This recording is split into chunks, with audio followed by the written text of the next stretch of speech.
Viajan por valles y montañas las ondas que unen a mi gente.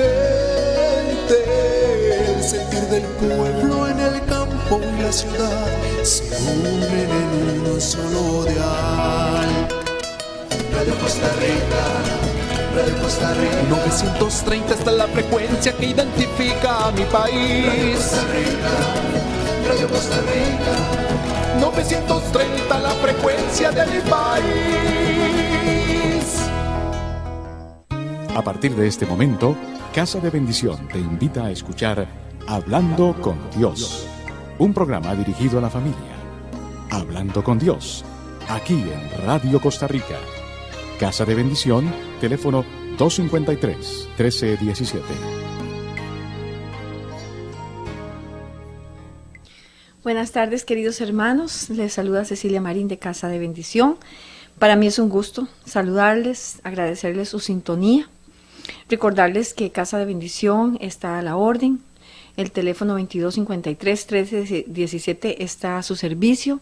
También hay asambleas de lunes a sábado para que usted tenga el gusto de visitarnos y nosotros también ser bendecidos con su presencia. También les recuerdo que en este espacio pueden anunciar su empresa, servicios, lo que ustedes tengan a gusto. Pueden utilizar este espacio de la radio para darse a conocer y ofrecer su producto o sus servicios. Estoy para servirles. Hoy les traigo una reflexión que el Señor me dio. Me imagino que ustedes pueden agregar más porque son temas muy buenos que Dios siempre pasa instruyéndonos, pasa formándonos en la palabra de Dios, en los evangelios. Cuando ya Cristo ya se iba, Él los envió, ¿verdad? Los envió y dijo, vayan, bauticen, vayan, perdonen, vayan, sanen. Así dijo el Señor, ¿verdad? Porque Él nos llama, Él nos forma y también nos envía. Entonces, cuando nos llama es cuando ya usted siente esa inquietud de escuchar la palabra de Dios. Dios le visita. Dios se hace desear por usted en su corazón. Usted ya empieza a tener la necesidad de saber más de Dios. Ese es un llamado del Señor. Cuando Él nos forma es cuando nos congregamos y cuando buscamos de la palabra de Dios, cuando oramos, cuando estudiamos las Escrituras. Y cuando nos envía, hay veces le damos a eso como una apariencia así como que nos envía y nos imaginamos ahí predicando, qué sé yo, en un monte o en un escenario. No, nos envía a interceder, nos envía a llevar la palabra de Dios, a bendecir a otras personas y empezando por los que viven a la par de nosotros, los que más amamos o los que están a la par de nosotros sin haberlo elegido, ¿verdad? Que son nuestros hijos, nuestros esposos, familiares. Esas personas no las escogimos nosotros nacimos en medio de esa familia y Dios nos llama a interceder por ellos. Los amamos porque son carne y sangre de nosotros mismos, pero el Señor nos tiene una misión con ellos y después hasta los que no son familia en sangre, Dios nos llama a interceder. Entonces el tema de hoy es más que todo la intercesión. Intercedemos cuando nos duele a alguien, ¿verdad? Hay veces uno está viendo una noticia y uno ve que una persona está pasando algo especial y si uno no puede ayudarla, por lo menos ora por ella y uno dice, Señor, fortalece esa familia. Intercedemos también porque Jesucristo fue un modelo de intercesión. Él nos enseñó a través de la compasión cómo ayudar a los demás, cómo liberarlos, cómo instruirlos, cómo bendecirlos, cómo sanarlos, cómo darles amor. También nos intercedemos cuando hay celo por las almas, cuando uno ya conoce a Cristo y uno ve que una persona no lo conoce o si lo conoce y anda medio perdido, anda haciendo cosas que Dios no aprueba y por lo tanto en el momento en que uno hace cosas que no están aprobadas por Dios, no es que Dios te castiga, sino que te sales de esa protección, de ese respaldo, de esa cobertura santa. ¿Verdad? Yo me imagino así como cuando uno va a un teatro, ¿verdad? Y entonces hay lámparas alumbrando al actor principal en ese momento. Y él, ahí lo están enfocando, pero si él en ese momento da un paso a la izquierda, atrás o donde sea, y se sale de ese foco, queda en la sombra. Entonces, así exactamente sucede. No es que Dios castiga, sino es que uno se sale de la protección de Dios cuando uno no vive conforme a la palabra de Dios. Ahora usted me dice, pero ¿quién es bueno y quién es perfecto y quién no peca? Sí, pero entonces para eso Dios nos dejó, ¿verdad? Cuando ese velo se rasgó, nosotros pedimos perdón al Señor todas las veces que sea necesario, siempre y cuando sea de una forma sincera, no abusando de su misericordia, y volvemos y esa luz nos vuelve a enfocar, ¿verdad? Esa luz divina, esa luz de perdón, esa luz de misericordia, que Dios sabe que somos débiles, pero que tenemos las ganas de seguir adelante, nos esforzamos por hacer las cosas conforme a la palabra de Dios. Entonces el Señor nos sigue enfocando, ¿verdad? Cuando ya uno peca adrede, ya uno vive en el pecado y de una forma irreverente trata las cosas de Dios o en la misericordia de Dios, pues yo creo que ya ahí no es que Dios sea malo, sino es que ya uno no quiere tener la cobertura de Dios. Pero ese celo por las almas, ¿verdad? Cuando uno quiere bendecir a otras personas. Dice también por acá, en lo que el Señor me daba, por los seres queridos que viven con nosotros, que comparten nuestra vida, uno pasa pensando en ellos. Entonces, ¿a qué voy yo con todo esto? Que hay veces uno está en las cosas del Señor y hay veces nos acostumbramos, o hace nada, no sé, cuando en algún momento esta reflexión se pase y no sé en qué posición estará una Semana Santa. Pero hablando de la Pascua y hablando de la Semana Santa, ¿cómo se repasa, verdad? Lo que Cristo vivió, lo que Cristo sufrió por nosotros y el precio que pagó para que usted y yo fuéramos libres. Y usted me va a decir, pero si somos libres, ¿por qué hay gente enferma? Si somos libres, ¿por qué hay gente endeudada? Si somos libres, ¿por qué hay gente que sufre? Entonces, a eso es la intercesión. ¿Por qué? Porque tenemos las armas del Señor, tenemos la unción de Él, tenemos el respaldo de Él, tenemos la persona de Cristo en nuestras vidas manifestándose a través de nosotros. ¿A través de qué? A través de la palabra. En Romanos 10:8 dice, ¿para qué dice? Cerca de ti está la palabra en tu boca y en tu corazón. Esta es la palabra de fe que predicamos. En Proverbios 18:21 dice, muerte, vida, están en poder de la lengua. Los que la aman comerán de su fruto. Dice en 1 de Pedro 3:9, no devuelvan mal por mal, ni insulto por insulto, más bien bendigan, porque para esto fueron llamados para heredar una bendición. Y en Mateo 12:36 dice, pero les digo que en un día del juicio todos tendrán que dar cuenta de toda palabra ociosa que hayan pronunciado. Con esto no quiero decirles que entonces ahora todas las veces que hemos hablado tonteras, porque todos hemos cometido ese error, entonces Dios nos va a juzgar. No, para eso estamos vivos. Para pedir perdón por toda palabra ociosa, por toda palabra de maldición que ha salido, no solamente de nuestra boca, sino que has nacido de nuestro corazón, con ganas, las hemos dicho, hemos disfrutado herir, hemos disfrutado maldecir, hemos disfrutado desear el daño, ¿verdad? Tal vez ya usted y yo ya no lo hacemos con esa irreverencia, pero hay veces cuando uno está muy alejado de Dios, o yo en algún momento en mi juventud, pues lo hice, porque carecía, como dice acá, en Oseas, dice por acá que el pueblo de Dios perece y perece por falta de conocimiento. Entonces uno muchas veces se llenaba la boca de maldición, de malas palabras, de cosas feas, y uno no sabía que uno se estaba perdiendo. A la medida que uno lo hacía, estaba pronunciando muerte en uno y no vida. Entonces dice en Proverbios 31:8, levanta la voz por los que no tienen voz, defiende los derechos de los desposeídos. Eso es intercesión. Eso es intercesión. Entonces aquí estuve buscando citas con respecto al poder que nosotros tenemos en la boca, ¿verdad? Que hay veces nosotros creemos que hablamos, como dicen por ahí, paja, pero no es paja, hay poder. Usted en el momento que habla, usted está liberando un poder, como dicen en el mundo, está liberando una energía, y es una energía divina, santa. ¿Por qué es una energía divina? Porque Cristo nos la dejó. Cristo nos la dejó. Imagínense que por acá en Marcos, en el último capítulo de Marcos dice, y estas señales seguirán a los que creen. En mi nombre echarán fuera demonios, hablarán nuevas lenguas, tomarán en las manos serpientes, y si bebieran cosa mortífera, no les hará daño. Sobre los enfermos pondrán sus manos y sanarán. Entonces, ¿cómo se hace todo eso? En un accionar, se hace todo eso en un hablar. Entonces dice el Señor, ¿a quiénes? A los que creen, ¿verdad? O sea que Dios nos confirió, Dios confía tanto en nosotros que Él nos dio una autoridad. Es como cuando usted, no sé si usted tiene autoridad sobre otras personas, si usted le da una orden y usted está seguro o segura que esa persona va a hacer lo que usted le mandó, bien o mal hecho, pero lo va a ir a hacer, ¿verdad? Porque esa es la autoridad. Y Cristo nos la dio, nos la dio, así de sencillo. Él pudo haber venido a morir y a resucitar y a decir, bueno, yo no confío mucho en ustedes, así que yo rueguen bastante, porque yo, si los oigo, yo les hago los milagros. No, el Señor dijo, yo les doy autoridad para echar demonios, para sanar, con su palabra, dice acá, con su palabra, dice, pero el que les digo, bueno, acá dice, muerte, vida, están en poder de la lengua, los que la aman comerán su fruto. Más que dice, cerca de ti en la palabra, en tu boca y en tu corazón. Esta es la palabra de fe que predicamos. Cerca de ti está la palabra en tu boca. O sea, el poder de la palabra. Y Jesús es el verbo. Y cuando Jesús llegó, murió y resucitó, Él se manifestó dentro de nosotros en su poder para que nosotros lo sigamos haciendo. Él nos confirió esa autoridad.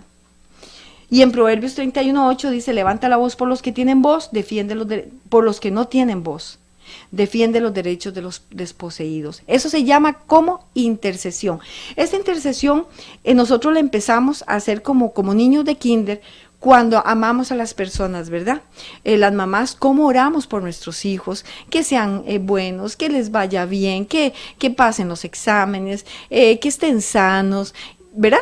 Y ahí uno empieza, si uno está en los caminos del Señor, ya uno empieza entonces a subir de nivel. Ya ora después también por el esposo, ora por la familia, y ahí se va ensanchando el pueblo por el cual empiezas a orar, a interceder, porque ese es el celo santo que se despierta en uno para interceder por los demás.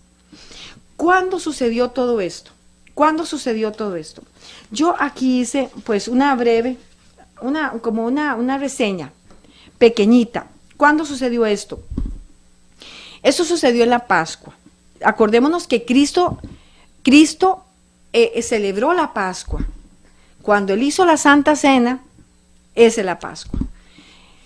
La Pascua es lo que llamamos la Santa Cena en las iglesias evangélicas, la comunión en las iglesias católicas, la hostia.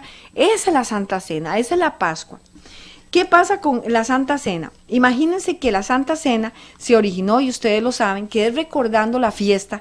Son fechas asignadas por Dios. Las fechas asignadas por Dios ellas son históricas, ellas marcan historia y marcan generaciones y marcaron nuestra salvación. Entonces, ¿qué pasa? La Pascua originalmente se llama Pesaj, es una palabra en hebreo que se llama pasar por alto. Entonces, pasar por encima. Cuando Egipto estaba en la 10ª plaga, que era cuando se estaban muriendo los primogénitos, el Señor dijo, coman deprisa porque salen mañana, coman deprisa el cordero, se comen el cordero, pero con la sangre de ese cordero manchan los dinteles, y cuando pasa el devorador, el que mata a los primogénitos, los hijos, cuando vea la sangre del cordero en los dinteles de sus casas, no los va a tocar, Él va a pasar por encima. Esa es la famosa Pascua. Es una fecha asignada.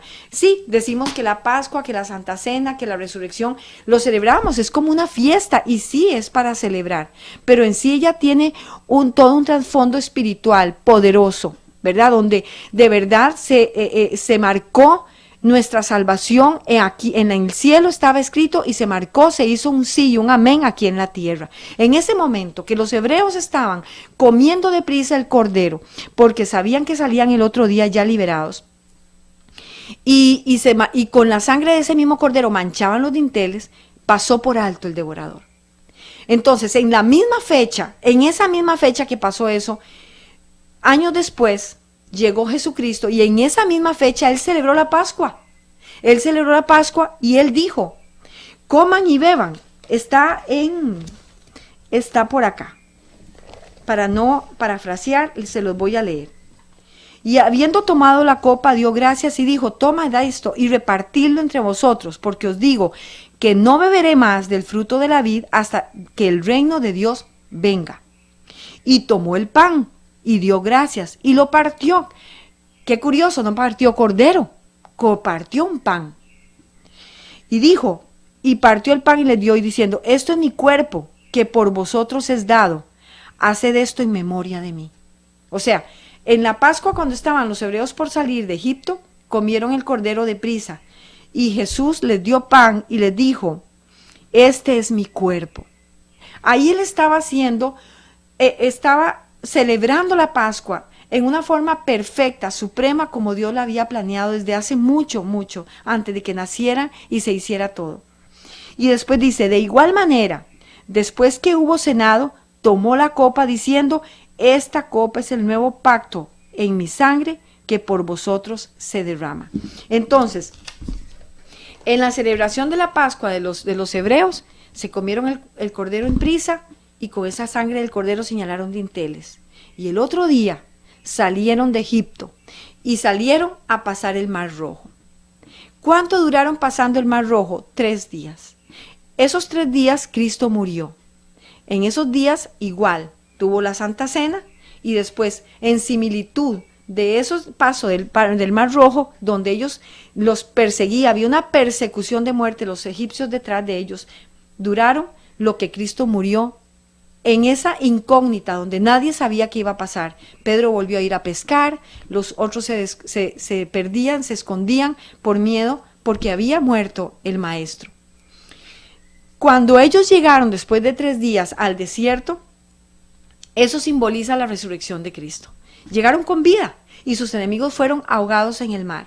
Fueron vencidos por la mano de Dios. Usó el mar, usó el viento, todo con tal de que sus hijos no les pasara nada. Y llegaron a salvo al desierto. Entonces eso simboliza, después de 3 días de muerte de ellos, de susto, de pánico, de persecución, viene la resurrección de Cristo en similitud años después. Todo es marcado por fechas específicas de Dios y por tiempos de Dios.